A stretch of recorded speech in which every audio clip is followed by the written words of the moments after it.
हमारी एक बहन ने दुरूद इब्राहिमी से मुतलिक सवाल पूछा है। ये पूछना चाहती हैं कि क्या दुरूद इब्राहिमी बगैर वुजू के पढ़ सकते हैं। देखिए, इस सवाल के जवाब की तफसील कुछ यूं है।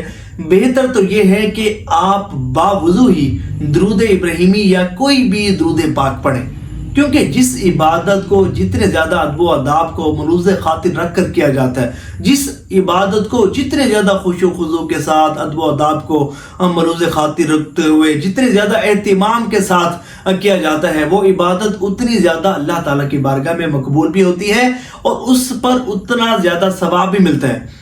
लेकिन याद रखिएगा कि बावुजू दुरूद पाक पढ़ना, ये बहुत सारे लोगों के ज़हनों में कंफ्यूजन होती है। मैं दूर कर दूं, बावुजू दुरूद पाक पढ़ना ये फर्ज नहीं है, ये वाजिब नहीं है, लेकिन बेहतर ये है कि बावुजू दुरूद पाक पढ़ा जाए।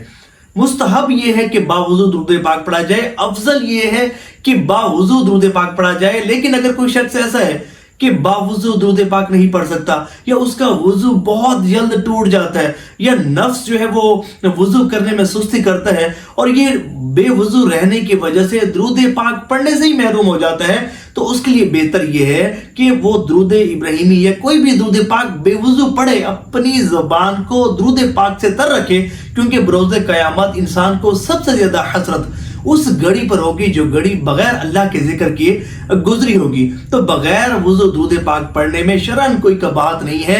बेवुजू भी अगर आप दुरूद पाक पढ़ेंगे तो वो दुरूद पाक कबूल भी होगा, मकबूल भी होगा और उस पर सवाब भी मिलेगा। लेकिन बेहतर, अफजल और मुस्तहब ये है कि बावुजू दुरूद पाक पढ़ा जाए। सवाब की नियत से शेयर भी कीजिएगा।